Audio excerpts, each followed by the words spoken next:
Loyalty in sports, is the locker room sacred? Should an organization stand united? Or is criticism shooting straight, keeping it real, and telling it like it is fair game?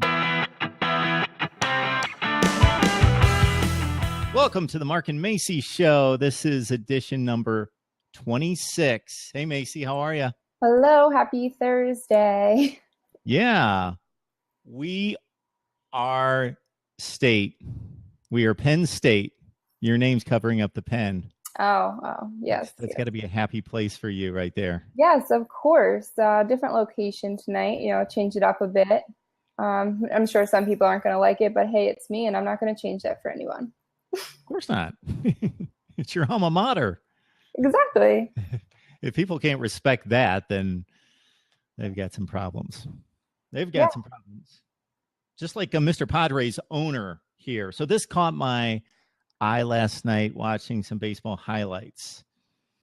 And we can kind of tee this up and see what people think. Definitely, if you'd like to take the seat, please do and join the discussion. So Padres executive chairman Ron Fowler was on the radio and made some very disparaging comments about his baseball team. And they are 20-33. They are in last place. They just came off a 1-7 road trip. And he just flat out said, hey, it's been embarrassing. I don't know how else to put it. Our performance on the road trip, 1-7, was pathetic. Kind of like me, likes to use the word pathetic. That's one of my favorite words, too. He said this over and over. I'm a very competitive individual. I think I've won a lot more than lost in my life. This baseball experience has been very, very frustrating, very embarrassing. He used that word a number of times. The performance by our team on Tuesday, I can understand how I didn't get this. Former owner Ray Kroc would have grabbed the microphone. It's that frustrating. Don't know about that. But anyway, he just continues to talk about how frustrating it is, how embarrassed he is, how pathetic it is. And then two other things here. He singled out his starting pitcher last night, James Shields, as performing poorly on the field. And then also said something about basically that these guys are lucky that they're baseball players. If they were employed in any other industry, that they'd be unemployed. But baseball players have guaranteed contracts, so it keeps them safe. Yeah, so I thought that was a really interesting topic and debate that's going on, because with today's world, if you're not going to say it, somebody else is going to. So at what point do you almost take guilt, blame, put it on your own organization to say something like that than to have someone else say it? Obviously, I don't think it's right to trash something of your own, but at the same time, like I said, it's today's day and age where someone's going to say it on the internet, someone's going to say it on radio, someone's going to say it on the TV. So it's tough, and I'm sure if you're a player or a member of that organization, that's the last thing you're going to want to hear, because when you're already down, you don't need someone to kick you while you're down. But, someone was going to say it, so why not one of your own? So here's the tough thing about sports.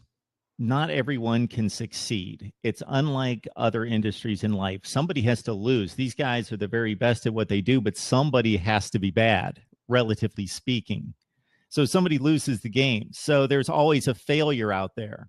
And that's one of the reasons why they're paid so much money, or I can at least reconcile them being compensated to the point that they are. They could be all the very best at the highest ranks, but there's a winner and loser for every game. So somebody looks bad. Somebody's going to look bad, regardless of how good they are. So I'll make a distinction here between, if this was a coach, I would have a huge problem with it, because I think once you're inside the clubhouse, the locker room, they're definitely the team. They need to be united. Hey, if they have problems, close the door, work it out, get in each other's face, do whatever you need to do to right the ship. But in front of the media, in front of the world, I think you have to have a united front and say, hey, we're obviously not playing to the ability that we believe that we have, and we can do better, and we're not happy about it, but not singling out anybody in particular. But once you make that separation to general manager and especially owner,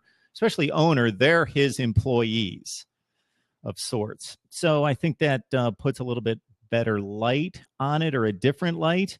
And I still wouldn't conduct myself like that. I would still think, hey, we're a united front, and I'm gonna stand by my guys, at least publicly, and tell them what I need to privately. Yeah, I absolutely agree with that. I mean, no team goes out there to lose. I mean, unless you're the 76ers and really going for the first overall draft pick. But no team really goes out there to lose. So, like you said, it's sports. There's going to be a winner, there's going to be a loser. You're going to have your ups, you're going to have your downs. It happens. But like you said, if it came from a coach, that would have been a whole different thing. An owner, okay.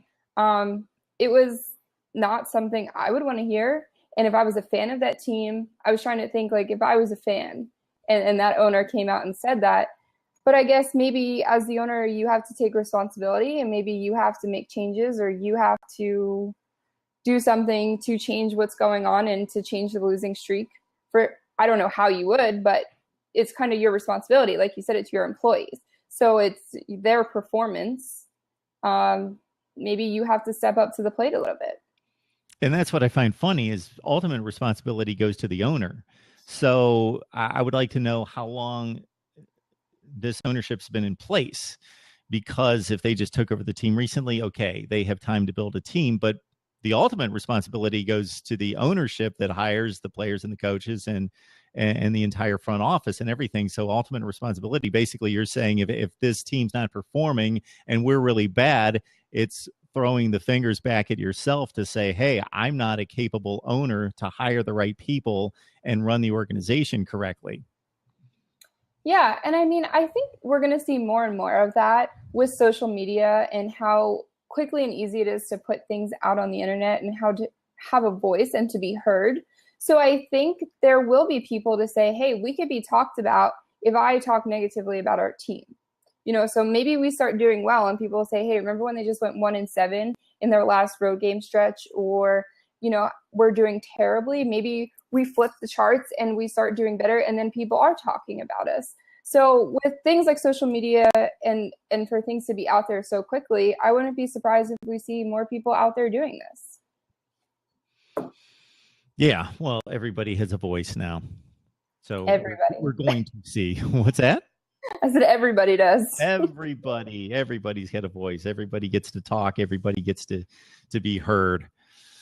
This is the Mark Macy Show. We come your way every Thursday night. We're back on Blab this week. Blab, be good to us. Please be good to us, and we'll be back. So please take a seat. And if you'd like to talk some sports, we've got the NBA Finals starting tonight. Game 1 at Golden State with the Cavs and the Warriors, and a rematch from last year's Finals. Should be pretty interesting. And before we dive into that, join us on Twitter at the Mark and Macy Show, and also markandmacy.webs.com. That's our website, and also our YouTube channel. So we've got 25 shows. We've talked to Sonoris Moss. That was a really good interview a few months ago. Phil Murphy last week, and there's a special reason why we had him on, in addition to his anchor work at ESPN. Pat Muldowney, senior social manager at Fox, and some really good guests over the last couple months. So check us out there as well. Yeah, I thought Phil was really great last week. He's got so many great things to say. He's a great person. So that was really exciting to have him. Knight Rider loved Pat. I agree. Pat, again, was another great guest. I would definitely have him again. Just a really intelligent guy, knows everything about everything that's going on, is really connected, especially within the world of technology and social media, even though I thought it was kind of interesting that we introduced him to Blab. So that was kind of cool. So if he ever goes big on Blab, or Fox Sports does, I think we're responsible for that. But no, it's been a lot of fun these past, I almost said 25 years, 25 episodes. Wow. Yeah. Well, it has been a good 25 years for you. Yeah, that too. So, I think we're batting 1,000 when it comes to guests. No bad guests. Really good guests. We have not had a bad guest. Even people from Blab that we've had that have just jumped on and asked questions. Some people are a little long-winded and like to hear themselves talk, and other people were afraid to talk once we finally allowed them to come on. But it's what it's all about, an experience. So it's been a lot of fun. So we encourage everyone to join us. Yeah. So we're long-winded too, and we like to talk, but see, we started our own show, so we can talk and talk and Exactly. talk. That's the difference. All right. Good stuff. So, yes, chime in if you've got anything to talk about. In the meantime, we're going to talk game one NBA Finals. I have a little bit of investment in this one for the first time in a long time. How about you? Yeah, I don't really have much invested into this. The only thing that really brought me in was Taco Bell. And that sounds crazy, but they are doing a free Doritos taco if the away team wins. So any game, if the away team wins, the whole country gets a free Doritos taco from Taco Bell. Now, it would be hilarious if everybody really took them up on this because there's no way that they're prepared for this. They're prepared for what they're estimating the demand's going to be. But they've done this before. They've done it in the home run derby, or I'm not sure now what it is. One of the things in baseball. I don't want to say it's the World Series. It might be the World Series. It's one of them. But if there's a stolen base, you get a free taco from Taco Bell. So they've done something like this. I don't know how many people have actually gone. I've never gone, even though I love Taco Bell and the Doritos tacos. But it's just an interesting thing because it could happen more than once. You get a stolen base in a game, that's it. That's the free taco. But there could be a win a couple times. See, Macy, what I'm saying here, well, there could be a win 7 times. It's if the road team wins the game, right? Yep. So it's possible that it's not likely, but there could be 7 road wins in a series, any series. Yeah. What is the estimated value of this fine item? I don't know. I want to say maybe like $1.29. Okay. I have no idea. And there will be people standing in line at certain Taco Bells for their $1.29 nachos, Doritos taco. Yeah, no, I know they've had a lot of issues with it when they did it for baseball. So that's why I was kind of surprised they were willing to do it again on something so large of a platform. But then again, how many people are really watching the NBA finals and really know about that? Well, that was going to be my point, and that was what I was trying to get to. Maybe I didn't explain this right. That there are something like 315 million Americans, and so technically, if everybody knew about this and really cared, there could be this incredible demand that would be way beyond anything that they could do. But of course, that's not going to happen. I think they probably have a pretty good estimate of what they need to do. Yeah, they have to. I mean, if it was something like the Super Bowl platform like that, they would be out of their minds because that would be insane. But then again, a lot of people hate Taco Bell. So maybe there wouldn't be that many people that go. When you say Doritos taco, is this an actual Doritos, like brand Doritos? Yeah, so what it is, it's like a hard taco, but instead of it being the hard taco shell, it's a large Dorito. It's phenomenal. It might be pretty good. I love Doritos. And for as much as I rag on Taco Bell, I do go there maybe twice a year. Yeah, I don't go very often. Every once in a while, I'm on like a kick of like I need a Doritos taco, but it's been a while. You make it sound like you go a lot. No, I don't, but sometimes I do. So I get on a kick, but that does it with everything. Like I could eat chicken 5 days in a row, or whatever. Like I'm just weird. You're obsessive compulsive. And then I'll eat something a lot, and then I don't want it for a long time. Yeah, I'm like that too. So there are certain TV shows I'll get into, and then like 2 years later, I'll wonder what happened to that TV show. I used to watch that, like I was really into it, and then I just like my habits changed, and I didn't even notice it. And then there are sometimes songs that I have on my iPhone or whatever, and I will play them over the same song over and over and over and over. I'll play it like 15 times in a row, or I'll play it for like 3 days before I get sick of it. Yeah, I really like what I like, and I don't necessarily like some other things. So yeah, I'm pretty locked in on what I like. Yeah, some people have called me that too. I'm having all sorts of problems talking tonight. obsessive compulsive at times. That's okay. I think everyone is in their own way, so it happens. But yeah, the whole NBA thing I think will be really interesting to see if it happens, to see how many people will go and how many times it actually does happen. Yeah, so then we also have a commercial that you're going to have to tell us all about because I know nothing about it, but I do know that these two guys teamed up and they're probably the most popular sports figures in Boston right now, aside from one of your personal favorites, Tom Brady. You got Mm. Big Poppy, you got Gronk, and they teamed up. Yeah, so they teamed up. I'm not sure if it's going to be a commercial, if it's just a music video, if it's one of those catchy tunes that everyone's going to sing. But they teamed up with Dunkin' Donuts and they created their own little music video talking about like iced coffees and donuts. And it's them at this big mansion with pools and people and guys in iced coffee character suits. It's a little creepy. The tune is pretty catchy. I listened to it 3 times already today. Um, but I was just kind of surprised, not maybe to see them together, but just to see those two doing something like this for Dunkin' Donuts. But I guess they're entertainers along with athletes, and it catches people's eyes. So I guess that's why they grabbed those two. Knight Rider, thank you for giving me a pass on my broadcasting inability tonight. Thank you. It is the weather. It's got to be the weather. Otherwise, I'm flawless. So it just must be when it's 82.5 degrees that that just isn't my place. I've lived in the Northeast now for over 10 years, and this is a Dunkin' Donuts spot, right? Correct. Okay, that's what I thought I heard. And they love their Dunkin' Donuts up here. This New England is saturated with Dunkin' Donuts. They're on every corner. They're everywhere. People love the coffee. People love the donuts. The donuts are highly overrated. See, I that's know a good interesting. donut. It's a good thing? No. It's interesting that you say that people in that area are so infatuated with Dunkin' Donuts because here it's okay, it's Dunkin' Donuts. I'd actually say Starbucks takes the running. So if Dunkin' is more of a thing up there, it would make sense why those two were chosen for a select commercial or whatever you want to call this.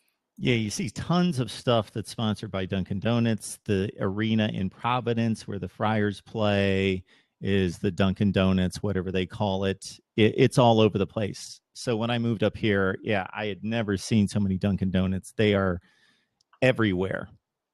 I'm a connoisseur of donuts, and their donuts are decent. They're okay. They're not great donuts. They're not Krispy Kreme donuts. Well, lucky for you, tomorrow is National Donut Day. So, if you buy any beverage, you'll get a free donut, and I'm sure Krispy Kreme is probably giving out free donuts. Um, but as for donuts, I could go without them. So I don't really have comment when it comes to donuts and how good they are. Go without them for quite a long time. It may not appear that way, but I go without them for quite some time. But I like a good Krispy Kreme donut or 3 or 6.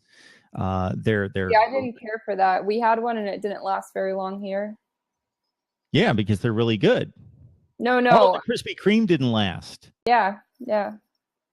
Yeah, they don't seem to be doing that well. I've seen a number go out of business, different places where I've been in Ohio. They've had some go out of business, and the closest one here is like over an hour away.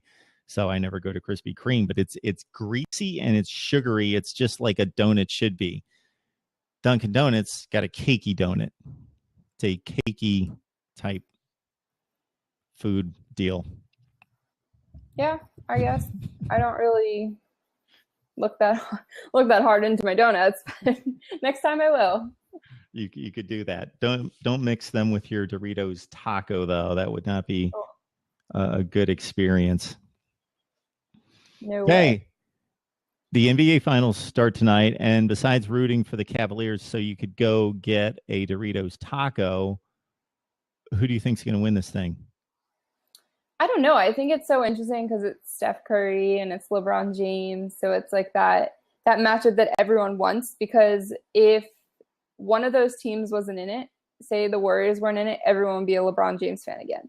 If the Cavaliers weren't in it, everyone would still be a Steph Curry fan. So now I think it's interesting to see where quote unquote fake basketball fans will put their bets or money, because it seems that everyone is fans of both of those guys. And at the end of the day, only one's going to win. So I guess I like the Warriors. So, Macy, you know that one of the reasons we do this show and one of the reasons we started this show and have a condition here, we have an understanding that we kind of don't let each other off the hook. If something's just there. So I have to have you explain that if LeBron didn't make it, everybody would be rooting for Steph Curry. If Steph Curry didn't make it, everybody would be rooting for LeBron. What? Yeah, like fake basketball fans. Fake. Like people that don't really follow the NBA. So there are people that don't follow the NBA, but they say they're a LeBron James fan, or they say they're a Steph Curry fan. If one of those two teams was not in the finals, everyone would be rooting for the team that had Steph Curry or LeBron James. That would be a given. But now the two biggest frontrunner fan, I guess, athletes are playing against each other. So now fans are going to have to pick a side instead of just rooting for one. Everyone, I guess it's kind of like the Super Bowl this year. Peyton versus Cam Newton. Everyone loved Cam Newton. Everyone loved Peyton Manning. So now when they finally went up against each other, it was like, well, who do we actually root for? Because we like both of those people, even if you weren't exactly Knight Rider Fairweather fans. Man, I must be in the minority. I must be in a small minority, because I was rooting for Peyton Manning because I respect him and I like him. And if he wasn't there, I probably wouldn't have been rooting for Cam Newton, depending on who he was playing. If they would have been playing the Patriots, I probably would have, but I would have been rooting against Tom Brady. Okay, let me see if I get this straight. You got Steph Curry, you got LeBron James, and for these fake basketball fans that aren't real basketball fans, if Steph was there and not LeBron, they just like star power, so they're going to root for Steph. Absolutely. Okay. And I get your point. Unfortunately, that's what the NBA is today. Unless you're a hardcore fan, people just really root for those big name guys. And it always seems to be like, I mean, when you see basketball jerseys, who do you see? Current day basketball jerseys. Who do you see? We talked to jerseys one time, and I really don't see too many jerseys out there. I guess you're going to tell me Steph Curry and LeBron James. Exactly. You always see LeBron James. You always see LeBron. Or you see old Heat stuff because he played for them. Now you see Cleveland stuff. Golden State Warriors, people didn't have their stuff, but now Steph Curry, they have Steph Curry stuff everywhere. I see people over here on the East Coast, there's people everywhere wearing Warrior stuff. And I say, where did you come from? Like, give me a good excuse or a good reason as to why you're wearing that shirt. Am I not remembering right one of our first shows when we were talking about the NBA, and you said that you rooted for players, you rooted for star players? No, I like college basketball, and I follow good guys from college. Like, guys that I liked in college, that's who I like. But I'm not wearing their jerseys. I have one basketball jersey, and I never, ever wear it. Where did Kobe Bryant play in college? I don't know. He didn't. That's what I thought. I was like, he did, but I couldn't think of something. And I'm like, But you really liked Kobe Bryant. Well, yeah, because I was like in second grade and was like, wow, look at this. Look at basketball. You know, that's why I liked Kobe. Like, Kobe was the thing. I hung out with boys. All the boys like Kobe Bryant. So that's who I was going to like, Kobe Bryant. Okay. This is the Mark Macy show. And we usually don't really, we usually connect a little bit better than this, but I'm just not quite getting this particular conversation. So this is your last chance to take a seat, because we're going to wrap up the show otherwise, but you got one more chance to take the seat. Talk NBA finals, baseball, NFL offseason, whatever you want to talk about. So it doesn't look like it's going to happen, but that's fine. So one last thing tonight, Macy, we've got our fantasy baseball league. We want to remind people, if anybody's watching this that's actually in our fantasy baseball league, that they will have the opportunity, if they win the whole thing, to kick one of us off and host a show. Absolutely. I think that's fair. And I think that's good. I think that'll be fun. And I think that we only have to cover ourselves if one of us win the league. I don't think that's going to happen. I'm not winning the league. That's for sure. It's a long season. It is a long Where's season. the girl that was telling me a few weeks ago about comebacks? And I believe in comebacks. I do believe in comebacks. I'm just really lazy about my fantasy league, and I don't check it. I get notifications all day long, and it does actually nothing but annoy me. And I say I need to turn those off. And that's what I was going to suggest. Yeah, that's probably the next step. So I think the next step is I'm going to be optimistic and think that I have a chance to win. And if I have a chance to win, I should have bragging rights over you. That's fine. You can have bragging rights. Well, a little more than bragging rights. There should be some level of competition. If we're going to throw out competition for the rest of the league, then we should be able to do the same. So we get a long time to think of that, but I'll come up with something. So I wanted to ask how your push-up challenge is coming along, because I also started one. So I wanted to find out how yours was going. Can I start over? Can I start with you? Can we start a push-up challenge together? Because, no. Well, I don't mean we have to. I'm not saying that we would do the same number of push-ups. Okay, this is what happened. So I told the story that we had a fitness challenge at work, and one of my fitness challenges to myself was to do 75 push-ups. A lot of people thought that was unreasonable, but there was a time in my life that I could do a lot more than 75 push-ups. And I hit the deck in the office right at work, knocked out 58 push-ups. And so I thought, hey, with 8 weeks of training, because that's how long the challenge was, I would be able to work up to 75 without stopping. I haven't even done it. I just assumed I couldn't do it because I didn't really work out hard.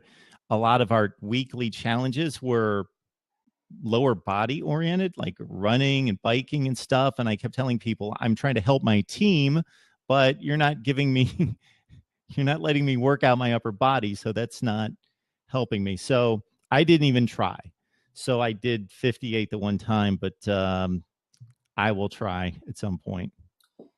Yeah, no, I heard about this thing. It's 22 push-ups for 22 days. Oh, yeah. For the American veterans that commit suicide because of brain injuries. And, you know, in gym class, when I played sports, when I was on teams, we used to do push-ups all the time. It was something you never really thought about. But I would say probably in the last 5 years, I can't tell you the last time I actually did a push-up. So someone challenged me to this, and I said, okay, it's for a great cause. I don't have to do anything. I just do push-ups and, you know, whatever. So I started, say Thursday, Wednesday, Tuesday night. And to do 22 push-ups, I face planted after one. I couldn't even hold myself up. And from there, I had to do like the girl push-ups because I didn't want to quit, but that's all I could do. So I've been doing girl push-ups, and I am so sore. And it's amazing how much you realize the upper body strength that you don't have anymore. And, you know, 22 push-ups used to be a breeze. But during all of it, during the struggle, you think about what other people are going through and that you can push through 22 push-ups compared to what, you know, other people deal with all day, every day of their life. So it's a great challenge, and I challenge everyone else who's listening to this to really do it. It's a good thing not only to do to, you know, put the word out there, but also to, you know, really think about yourself too when you're struggling with doing 22 push-ups. That you know, there's people out there with worse things going on. Yeah. I thought as soon as you brought that up and that you had committed yourself to this push-up challenge, that maybe that's why you were showing us the guns this week. No, it's just I've just been very hot all day.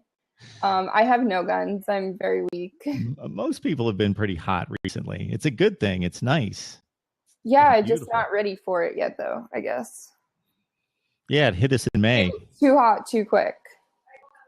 Cold in early May, really hot in late May. It happened very fast. Yes, too fast.